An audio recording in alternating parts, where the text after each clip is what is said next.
नमस्कार दोस्तों, story audio book Mumbai channel में आपका स्वागत है। अगर आपको ये कहानी पसंद आती है तो चैनल को सब्सक्राइब करें। तो चलिए शुरू करते हैं। रावत इंडस्ट्री में आज हर्षवर्धन रावत इंडस्ट्रीज में काफी बिजी था। पिछले कुछ वक्त से मीनल देवी काफी खामोश रही थी और उनकी तरफ से कोई हलचल नहीं हुई थी। इस वजह से हर्षवर्धन की जिंदगी शांति से चल रही थी। तभी सेक्रेटरी रजत अंदर आया। उसे इस वक्त बिना नोक किए अंदर आता हुआ देखकर हर्षवर्धन उसे घूरते हुए बोला, क्या बात है? तो सेक्रेटरी रजत बोला, वो बॉस, अभी अभी हमारे गार्ड्स की ओर से एक न्यूज़ आई है। ये सुनकर हर्षवर्धन उसे देखता है जैसे कह रहा हो, बोलो क्या न्यूज़ है? सेक्रेटरी रजत थोड़ा चिंतित आवाज में बोला, न्यूज़ आपकी दादी की है। हर्षवर्धन सीरियस हो गया। उसने ऊपर देखा तो सेक्रेटरी रजत आगे बोला, पता चला है कि आपकी दादी ने गायकवाड़ परिवार से कांटेक्ट किया था। उनकी बात क्या हुई वह तो नहीं पता चली, लेकिन इतना पता चला है कि उन लोगों ने मिस्टर स्मिथ की पार्टी में कुछ करने का प्लान किया है। ये सुनकर हर्षवर्धन बोला, कौन सी पार्टी?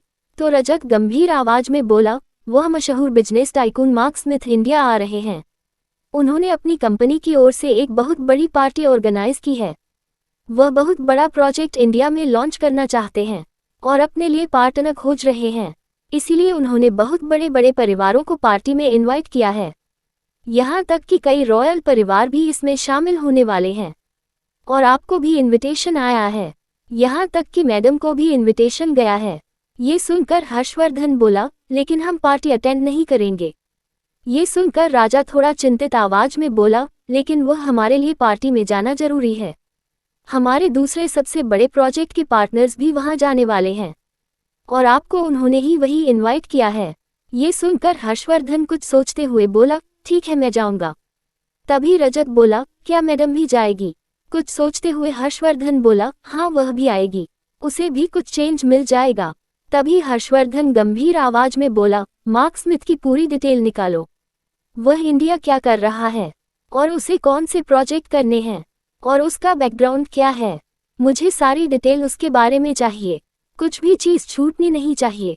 इतना बोलकर वो चुप हो गया। रजत भी अपने बॉस के ऑर्डर फॉलो करने चला गया। पीछे बाद हर्षवर्धन किसी गहरी सोच में था। उसने मार्क स्मिथ के बारे में पहले भी सुना था। उसकी उम्र 40 साल के आसपास की थी और वो एक सफल बिजनेसमैन था और फॉरेन में उसका काफी नाम था, लेकिन उसके बारे में वो और कुछ नहीं जानता था। पता नहीं क्यों, लेकिन उसे मार्क स्मिथ के बारे में कुछ अलग धारणा बन रही थी। उसे लग रहा था जरूर उसमें कुछ गले है। इसे कोई नए खतरे की आगाही हो रही थी। हर्षवर्धन के विला पर प्रेगनेंसी की वजह से अनाया अभी बाहर जाना अवॉइड कर रही थी और वो बाहर गार्डन में बैठी हुई थी। उसे पिछले कुछ वक्त से गार्डन कुछ ज्यादा ही पसंद आने लगा था, क्योंकि हर्षवर्धन ने गार्डन पूरी तरह से बदल दिया था। जहां पहले ये गार्डन किसी डेकोरेटेड पीस की तरह नजर आ रहा था, वहीं अब ये गार्डन बहुत प्यार था। वहां पर काफी सारे अलग अलग बाहर से एक्सपोर्ट निर्यात किए हुए फ्लावर लगे थे। यहाँ तक कि एक कोने में बहुत सारी जड़ी बूटियां भी लगाई गई थी। ये सब कुछ अनाया के कहने पर हुआ था। अनाया का मानना था कि जड़ी बूटियों की फ्रेग्रेंस भी इंसान को हेल्दी रखने में मदद करती है। यही वजह थी कि दूर पहाड़ी जंगल के इलाकों में रहने वाले लोग ऐसे ही बहुत ज्यादा स्वस्थ रहते थे। अनाया के लिए एक खास तरह का झूला वहीं पर लगाया गया था। ये झूलने के लिए नहीं था, ये बस एक आराम करने के लिए बहुत बड़ा झूला था, जिसमें काफी फ्लफी गद्दा बिछाया गया था। ऊपर से पतली सी छत थी ताकि ज्यादा धूप न लगे, यहाँ तक कि अनाया को गर्मी ना लगे। इसलिए उसे झूले में भी वाटर फ्लो लगाया हुआ था, जो हल्के हल्के पानी का छिड़काव करते थे। सामने ही बड़ा सा स्विमिंग पूल था और दूसरी साइड आर्टिफिशियल झरना था, जो अनाया के लिए ही बनाया था, क्योंकि अनाया को नेचुरल चीज पसंद थी। वहां नीचे रंग बिरंगी मछलियां थी और पास में बहुत ज्यादा फ्लावर और कई सारी जड़ी बूटियां और बड़े बड़े पेड़ लगे थे। अनाया हर रोज उस गार्डन के बीच लेटे हुए काफी वक्त बिताती थी।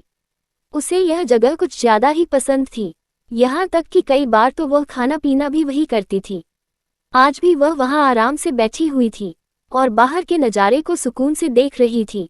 तभी एक नौकर अनाया के लिए जूस का ग्लास लेकर आती है। अनाया ने वह ग्लास अपने हाथ में पकड़ा और उसमें से एक घुट पिया। इस वक्त वह अपनी सोच में डूबी हुई थी। तभी उसे कुछ अजीब लगा। उसने तुरंत जूस वापस गिलास में थूक दिया और गौर से ग्लास को देखने लगी।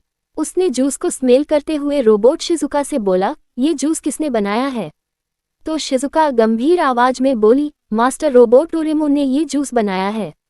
ये सुनकर अनाया गंभीर आवाज में बोली, क्या इसे किसी ने छुआ था? तो शिजुका बोली, नहीं, मैं उसे डाइनिंग टेबल से सीधे ही आपके पास लेकर आई थी।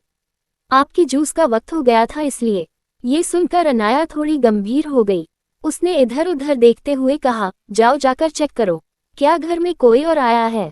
ये सुनकर रोबोट शिजुका तुरंत अंदर चली गई। उसने विला के अंदर देखा, उसे कोई नजर नहीं आया।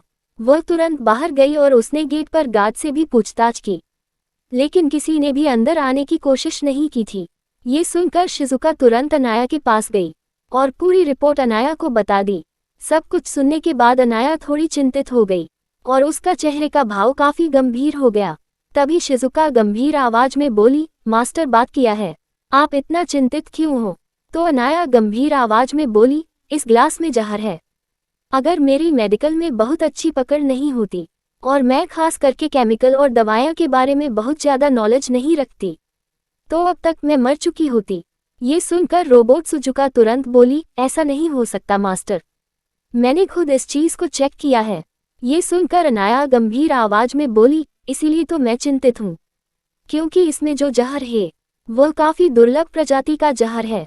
इस जहर का ना ही कोई टेस्ट है, ना ही कोई रंग है, यहाँ तक कि कई सारी चीजों में तो मिलाने के बाद लैब में भी इसे पकड़ नहीं जा सकता।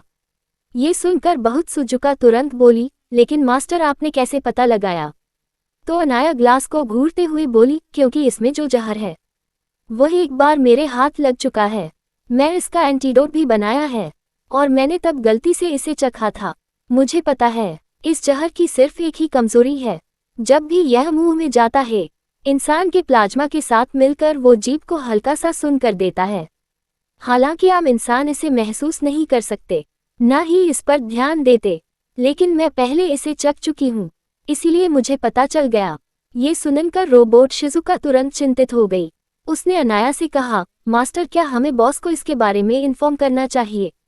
तो अनाया बोली, बिल्कुल नहीं, पहले हमें पता लगाने की जरूरत है कि यह हरकत किसने की है। यह एरिया सबसे ज्यादा सुरक्षित है, यहाँ के आसपास के ज्यादातर इलाके हर्षवर्धन के अंदर आते हैं, यहाँ तक कि यहाँ की सिक्योरिटी भी Z+ सिक्योरिटी है। इतनी सिक्योरिटी तो प्राइम मिनिस्टर के पास भी नहीं है और बिना चेकिंग के कोई भी अंदर नहीं आ सकता। इतना सब कुछ होने के बाद भी अगर कोई अंदर आने की हिम्मत कर सकता है, यहाँ तक कि बिना नजर में आए अगर जहर ग्लास में डाल सकता है, इसका मतलब जिस भी इंसान ने ये किया है वह काफी पहुंची हुई चीज है। ये सुनकर रोबोट शिजुका तुरंत चिंतित हो गई। वह गंभीर आवाज में बोली, लेकिन मास्टर आपकी और बॉस की प्राइवेसी की वजह से हमने इस एरिया में कैमरा नहीं लगाए हैं। इस विला के चारों ओर सिक्योरिटी कैमरा है, शिवाय अंदर, तो हमें पता कैसे चलेगा इन सब के पीछे किसका हाथ है? ये सुनकर अनाया भी किसी सोच में डूब गई, लेकिन उसे इस वक्त सच में किसी भी तरीके के बारे में समझ नहीं आ रहा था। हर बार अनाया सिचुएशन को एनालाइज करने में बहुत ज्यादा अच्छी थी और वह जितना सोचती उतना उसे इस चीज की होने का इम्पॉसिबल सा लगता, क्योंकि हर्षवर्धन का घर बहुत ज्यादा सिक्योरिटी से घिरा हुआ था। यहाँ तक कि गॉड्स बिना चेकिंग के तो जिंदल परिवार को भी अंदर नहीं आने देता था।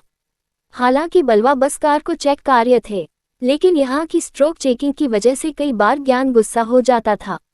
लेकिन ये हर्षवर्धन का ऑर्डर था, क्योंकि हर्षवर्धन का मानना था कि भले ही परिवार वाले नुकसान न पहुंचाए, लेकिन दूसरे लोग नजर जरूर रख सकते हैं। इसीलिए अनाया की सेफ्टी की वजह से उसने पिछले कुछ महीनों से यहाँ की सिक्योरिटी और भी टाइट कर दी थी और सबको स्ट्रिक्ट ऑर्डर दिए थे। वह बिल्कुल भी लापरवाही नहीं बरतते थे, खास करके हर्षवर्धन के विला की सिक्योरिटी हद से ज्यादा टाइट थी। अनाया अभी भी इस चीज को अच्छे से एनालाइज नहीं कर पा रही थी, लेकिन वह कोई भी रिस्क नहीं लेना चाहती थी। इसीलिए उसने रोबोट शिजुका से कहा, जाओ जाकर पूरे घर को अच्छे से चेक करो, यहाँ तक कि रोबोट डोरेमोन को भी अपने साथ लेकर जाना। फिर वह गंभीर आवाज में बोली है, क्या अभी कोई सर्वेंट विला में मौजूद है? तो शिजुका तुरंत बोली, बिल्कुल नहीं बॉस, के स्ट्रिक्ट ऑर्डर है। सुबह आपके उठने से पहले ही पूरे विला की साफ सफाई हो जाना चाहिए। यहाँ तक कि गार्डन की साफ सफाई भी सुबह सुबह ही कर दी जाती है, ताकि आपके उठने के बाद पूरा विला खाली रहे और आप आराम से बिना किसी झिझक के घूम सके। ये सुनकर अनाया की आंखें छोटी हो गई, क्योंकि हर्षवर्धन पहले से ही ऐसा था। जब वह अकेला रहता था तब भी हर्षवर्धन का यही नियम था। जब हर्षवर्धन सोने जाता था तभी पूरे विला की साफ सफाई होती थी, पूरे विला को अच्छे से क्लीन किया जाता था। जब हर्षवर्धन आसपास होता था तो कोई भी सर्वेंट विला में नजर नहीं आता था। अभी यही नियम था। अब अनाया की सेफ्टी की वजह से तीनों रोबोट विला में इधर उधर घूमते रहते थे। ज्यादा तो रोबोट नोबिता हर्षवर्धन की सेफ्टी के लिए उसके साथ जाता था। वह भी अनाया की कारस्तानी थी। उसने हर्षवर्धन के पीछे रोबोट नोबिता को खुद लगाया था, ताकि वह कोई मुसीबत में ना पड़े और उसे हर्षवर्धन की पल पल की खबर मिलती रहे। हर्षवर्धन को भी इस बात से कोई एतराज नहीं था और विला के अंदर दूसरे 2 रोबोट अनाया का ध्यान रखते थे। इसीलिए अभी विला में कोई भी नौकर नहीं था। सभी सर्वेंट यहाँ से कुछ दूर सर्वेंट क्वार्टर में थे। वहां तक चलकर पहुंचने में भी 10 से 15 मिनट लगते हैं। वह लोग इतने दूर थे, इसीलिए ऐसा पॉसिबल नहीं था कि वहां से कुछ सर्वेंट आए हो बिना पता चले। अब अनाया को सच में चिंता हो रही थी। अनाया के ऑर्डर पर दोनों रॉबर तुरंत पूरे विला को चेक करने लगे, लेकिन उनके हाथ कुछ नहीं लगा। जब तक पूरे विला का अच्छे से चेकिंग हुआ तब तक हर्षवर्धन विला में आ चुका था। उसकी मीटिंग पहले ही खत्म हो चुकी थी। वैसे भी हर्षवर्धन आजकल ज्यादातर वक्त अनाया के साथ ही रहता था और ज्यादातर काम अपने घर से ही करता था।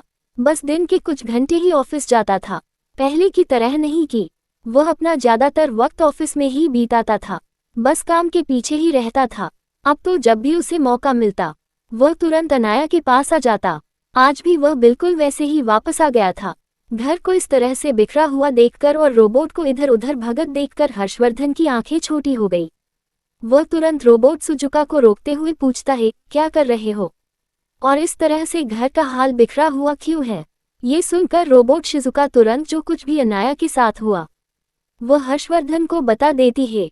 जैसे ही हर्षवर्धन को पता चला कि अंडिस को अनाया को जहर देने की कोशिश की गई है, उसकी आंखें कठोर हो गई और वह चिंतित आवाज में बोला, बीवी कहाँ पर है? रोबोट सुजुका अभी कुछ बोलती उससे पहले ही हर्षवर्धन ऊपर जाने लगा। तभी पीछे से रोबोट सुजुका बोली, मास्टर गार्डन में है, यहाँ नहीं है। ये सुनकर हर्षवर्धन तुरंत सीढ़ियों से नीचे उतरा और गार्डन में चला गया। उसने देखा कि अनाया अभी भी अपने पसंदीदा झूले पर झूल रही थी और किसी गहरी सोच में डूबी हुई थी। किसने अनाया को जहर देने की कोशिश की? क्या वह इंसान पकड़ा जाएगा? क्या कोई आया है नया दुश्मन उनकी जिंदगी में दखलंदाजी करने के लिए? अगर आपको अगला एपिसोड चाहिए तो लाइक करें, कमेंट करें और चैनल को सब्सक्राइब करें।